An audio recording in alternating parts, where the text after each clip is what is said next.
Hey everyone, welcome back to Unboxing the Underground. I am here tonight with Herschel Gillis of Shock and Schlock, and he is also the owner and head of Banana Box Releasing, which is a label that puts out all sorts of incredible underground and extreme cinema on DVD and Blu-ray direct to fans. Herschel, how you doing, man? I'm good. Thanks for having me. How are you? I'm doing very well.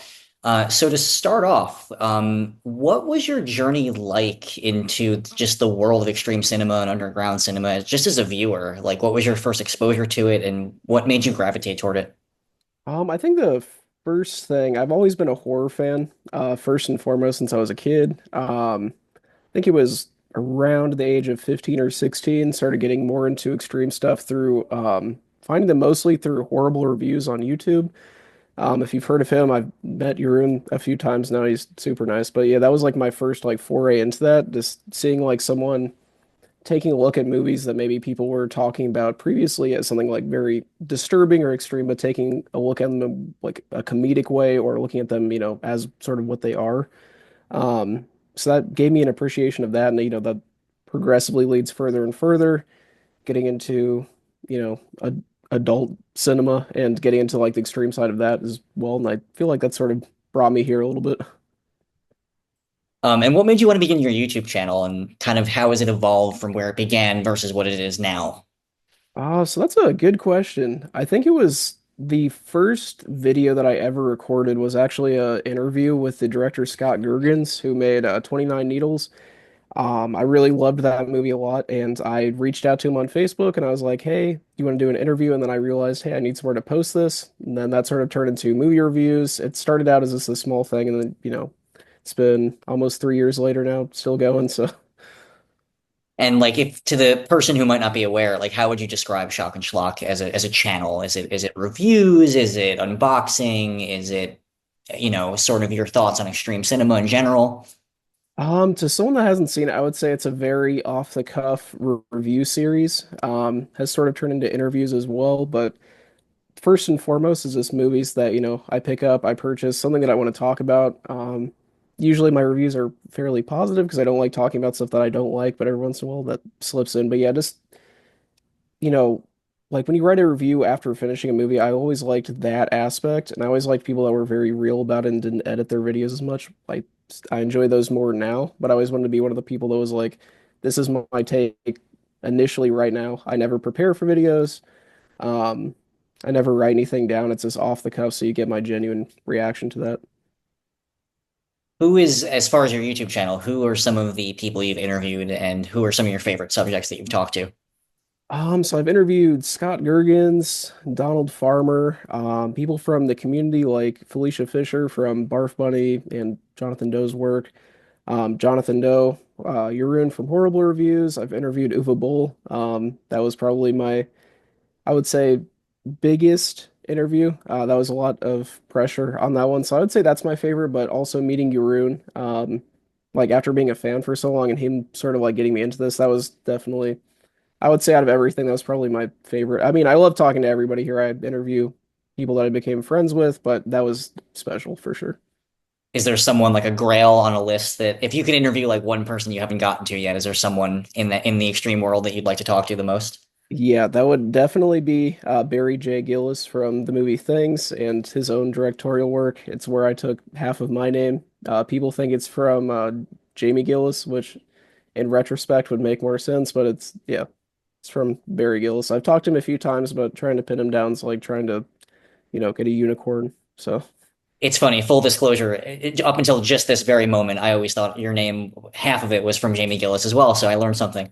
Yeah, so yeah, people think it's Herschel Savage and Jamie Gillis, but it's actually Herschel Gordon Lewis and Barry J. Gillis versus that. So, but whatever anybody wants to think about, I do like Jamie Gillis. I have a lot of that stuff, so it fits.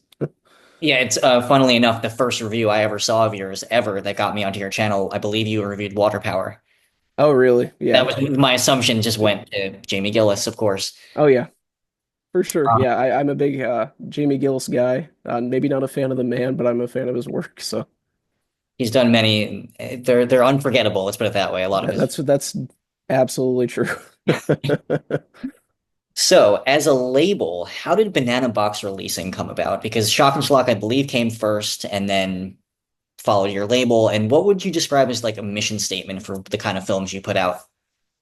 So Banana Box started as a way for me and my girlfriend to collaborate on projects. She does our art for all of our releases.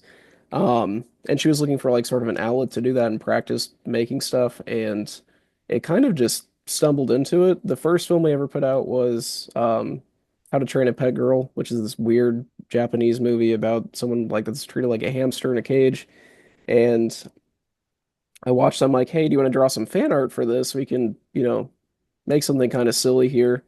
Ended up making like collars with names on it, stuff like that. And from there, we initially started as a bootleg company or small label, just putting out movies that I found interesting that have absolutely zero chance of ever getting a release outside of Japan, even some stuff that's like lost mostly in Japan. That turned into releasing mixtapes made by people that I knew. Matt from the Sick on Cinema podcast made the Born to Lose tapes. We became really good friends through that. That started going further into stuff. Got our first like official release was Ass Vomit Salad from Filthina Pig, who sort of became like a, I don't know, character in the community at this point, I would say. Um, that just led us further and further. Got Gate from BioToilet releasing, which that was awesome. That was a big thing for us. Partnered with True Wrestling Underground. And I think our mission statement initially would have been like bringing you the things they don't want you to see, or just nasty, like fun, in your face adult stuff. But at this point, it's just kind of anybody that we at Banana Box, the two of us, sort of just vibe with, I guess, for lack of a better term. Um, People who, do DIY, like are making stuff on their own that we really appreciate. And we partner with other labels, stuff like that. Just, yeah, anybody who's just going out there making their own stuff on, no budget, going out and just doing it is kind of what I've always appreciated. So yeah, being a part of that has been excellent.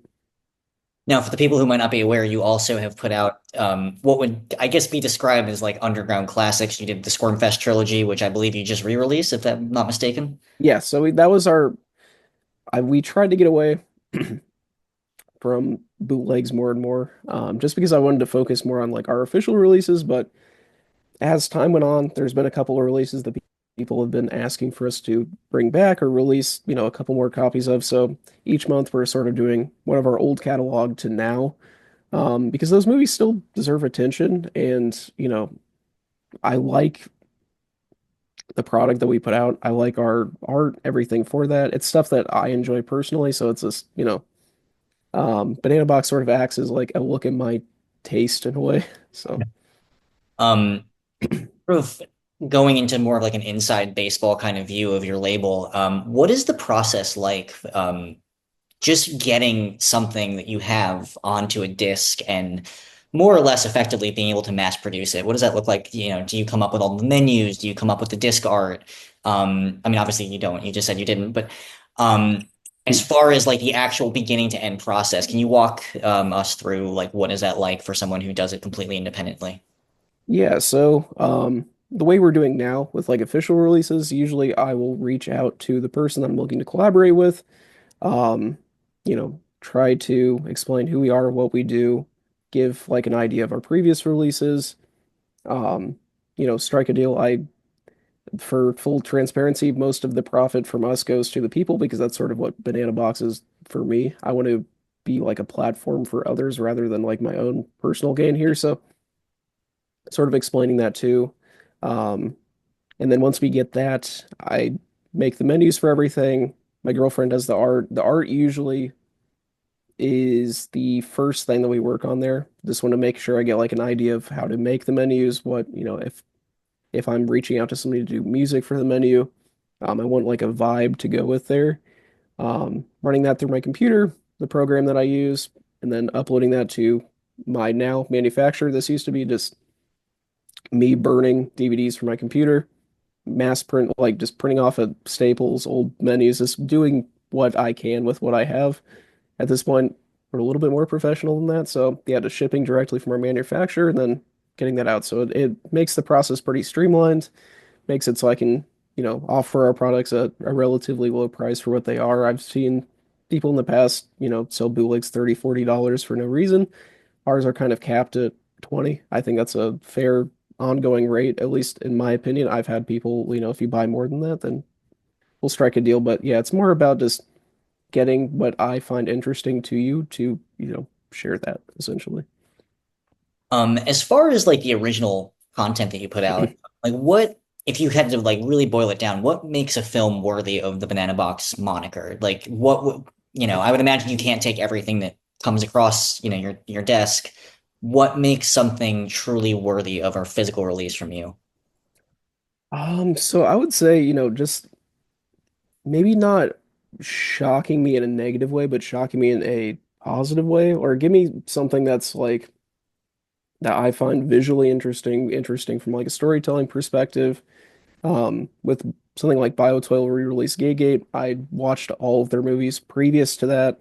Knew as somebody that I always wanted to work with, and it's like their content is very, it's even though it's low budget, it's very in your face and ambitious for what they're doing. So I think like ambition is sort of what we go for, and even with the old JAV stuff, stuff that like sets itself aside, like something that's really weird and interesting, especially when those films are in English, you're looking for something, really silly or something like that, like drink gals with a human vending machine, stuff like that just has a like certain like pop to it that I've always appreciated.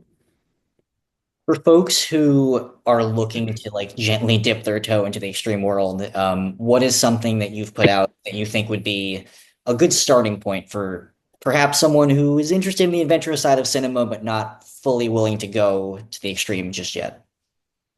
Honestly, I feel like something that would give like an idea of more of a general range would be one of our mixtapes. You get a lot of variety with that, and it also sort of intercuts like funnier things with the grossness. I've made a few of my own, and that was something that I always tried to focus on was, I take that shocking content there, but I also want to intersplice some moments of levity there just to, ease people into it a little bit. I think my mixtape called Dick Twist, it's definitely, I think the hardest I ever worked on a project that I had made. And that was sort of the goal that like everything kind of escalates, but it also has moments that are just fun. And we never put out anything that, has real death in it. I know some people do. That's completely fine with me. Watch what you want. I don't, it's just not something that I personally find. So you won't find anything that's like beyond just being gross. Like you're not gonna watch anything from us and just be haunted. So Um, what sort of things does the future hold for your label? I mean, what can fans look forward to? Is there anything kind of secretive down the pike that you can kind of allude to? Um, yeah, we have a couple things. So a couple of new short films next year we'll be releasing. If I can get myself out of my bedroom to finish my own film, we'll be putting that out. A collaboration with another small label. I won't go into what it is or anything, but we'll be partnering with Scum Label, or not Scum Label, Scum Video next year a little bit. I'm really good friends with both of them over there. So yeah, we have, more partnerships, putting out more stuff, bringing back some of the older stuff with a new coat of paint, reworking on my original mixtape trilogy into one like cohesive sort of long mixtape there. So yeah, we got several things. People we partner with are making new stuff. So Born to Lose Volume 4 should be coming out. New Borderline mixtape, stuff like that. So yeah, we have quite a bit coming. And does anything look new in store for Shock and Schlock, or should fans just look forward to more of the same from Herschel Gillis? I would say more of the same, more interviews next year though. And for anybody who doesn't know either, I'm on a podcast as well called The Open Casket with Spooky Celluloid. He's a very close friend of mine, where we talk about much the same ideas in a comedic way. So if you want to check that out as well, that comes back. So yeah, well, kind of this continuing as we are, but more interviews for sure. And as a final wrap up, and this is kind of a loaded question, but what is the most extreme film you have ever seen? Oh, that's a really hard one. So from a like traditional cinema way, I think The most extreme film, it's kind of one that I've always said was probably August Underground's Mortem. I feel like that's the peak that you can get to without things actually having real content in it. As far as JV and like adult cinema, The Human Toilet Bowl or Walking Toilet Bowl is definitely up there. Mentioning Jamie Gillis again, it's just very rough. Um, the Genki Genki series is definitely something that is up there if you find them. A lot of those stuff are infamous for a reason, so yeah. Very cool. Thank you so much, Herschel, for everything and taking the time. I really appreciate it. Yeah, absolutely. Thanks for having me. Absolutely. And I will let you know when this goes live.